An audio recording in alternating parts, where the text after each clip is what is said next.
आप सबका नमस्कार जी, जय श्री कृष्ण।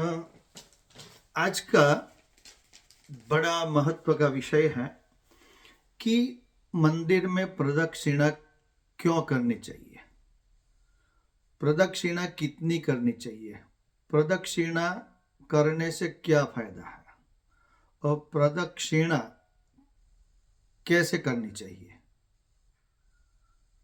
ये 4 प्रश्नों का उत्तर हम देने जा रहे हैं। पहला है कि मंदिर में ही प्रदक्षिणा करनी चाहिए। उसका मीनिंग वो है कि मंदिर एक पवित्र जगह है जहाँ भगवान, जो भी भगवान विराजमान है, और भगवान की 3 दिन की एक प्रतिष्ठा विधि होती है। 3 दिन तक 15 पंडित जी, 20 पंडित जी इकट्ठे होके मूर्ति में सभी प्रकार की प्रतिष्ठा की प्राप्ति होती है। भगवान जी की प्राण प्रतिष्ठा करते हैं, उसमें जलाधिवास आदि जो भी शास्त्र के जो उपचार होते हैं, विधि होती है, विधि के अनुसार सभी लोग मंत्र के द्वारा मंदिर में मूर्ति की प्रतिष्ठा करते हैं, ताकि मंदिर में जो विराजमान देव है उसमें देवत्व आता है। देवत्व आता है तो मंदिर में जाने से मन स्थिर होता है, चंचल मन भी शांत हो जाता है। तो मंदिर में प्रदक्षिणा इसलिए करते हैं, जब भी आप दर्शन करो तो प्रदक्षिणा तो अवश्य करनी चाहिए।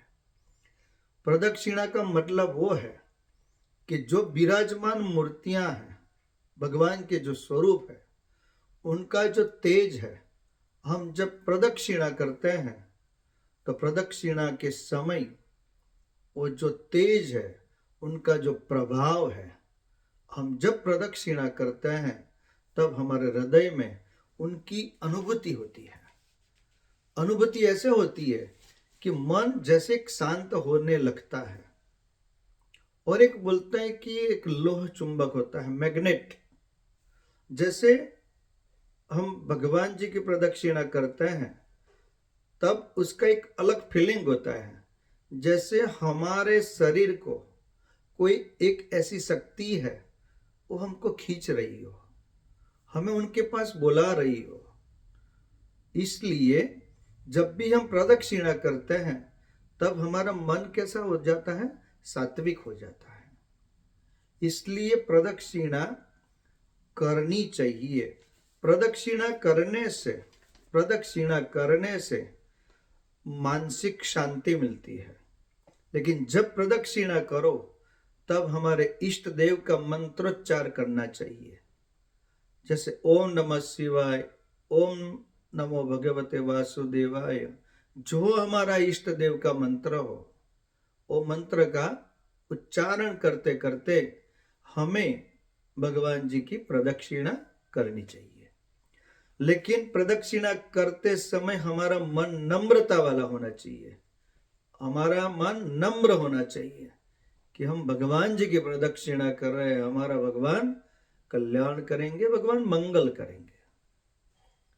और प्रदक्षिणा करने से हमें मोक्ष मिलता है, और सब प्रकार के जो हमारे पाप होते हैं वो पापों से हमें मुक्ति मिलती है।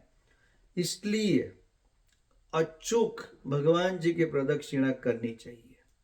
प्रदक्षिणा में भी एक प्रकार है, कितनी प्रदक्षिणा करनी चाहिए। तो ऐसे तो बताया हुआ है शास्त्रों में, 1, 3, 5, 7, 9, 11, 15, 17, एक ही संख्या में जितनी हो सके उतनी हमें प्रदक्षिणा करनी चाहिए। प्रदक्षिणा के बारे में एक श्लोक भी है, उसका मैं अर्थ बताता हूं। अगर हमें भगवान विष्णु जी की प्रदक्षिणा करनी है तो 4 प्रदक्षिणा करनी चाहिए। गणेश जी की प्रदक्षिणा करनी है तो 3 करनी चाहिए, और दुर्गा माता की प्रदक्षिणा करनी है तो 1 करनी चाहिए। सूर्य देव की प्रदक्षिणा करनी है तो 7 करनी चाहिए, और हनुमान जी की प्रदक्षिणा करनी है तो हमें 3 करनी चाहिए। और लास्ट में भगवान शिव जी की अगर प्रदक्षिणा करनी है तो हमें आधी प्रदक्षिणा करनी चाहिए।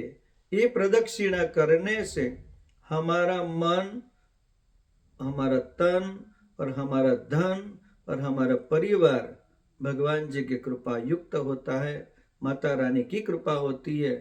तो ये प्रदक्षिणा के बारे में इतना बढ़िया नॉलेज है, आप लोगों को विनती है सबके साथ शेयर करिए। और कहीं भी मंदिर में जाओ, प्रदक्षिणा के लिए आपको प्रयास करना चाहिए। प्रदक्षिणा क्लॉकवाइज करनी चाहिए, हमारा राइट हैंड अंदर होना चाहिए। जब प्रदक्षिणा करते हैं तो हमारा राइट हैंड अंदर होना चाहिए। तो ये इतना बढ़िया नॉलेज हमारे शास्त्रों के अनुसार हमने आपको दिया है। अगर आपको ये अच्छा लगा हो वीडियो मैसेज, तो आप किसी को भेज सकते हैं ताकि किसी को पता चले। अच्छी बातों का पता चलना चाहिए सबको, और ये हम आपके लिए इतना बढ़िया प्रयास कर रहे हैं। तो आप सबको विनती है, अगर आपने सब्सक्राइब नहीं किया तो सब्सक्राइब करिएगा और सबके साथ शेयर करिएगा, ताकि हमारे धर्म की नॉलेज सबको मिलती रहे। सबको नमस्कार, जय माता दी, ओम नमः शिवाय।